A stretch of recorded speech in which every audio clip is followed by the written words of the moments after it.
ಒಂದು ಎಕರೆ 35 ಗುಂಟೆ. ಲ್ಯಾಂಡ್ ಬಂದು 1 ಎಕರೆ 35 ಗುಂಟೆ.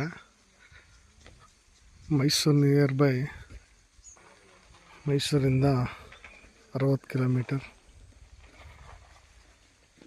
ಇದ್ರ ಬೆಲೆ ಬಂದು 35 ಲ್ಯಾಕ್ ಕೇಳ್ತಿದ್ರೆ ಫಾರ್ ಎಕರ್. ಮುಂದ್ಗಡೆ ನೆಗೋಷಿಯಬಲ್ ಆಗುತ್ತೆ. ನೋಡಿ ಎಷ್ಟು ಸೂಪರ್ ಇದೆ ತೋಟ.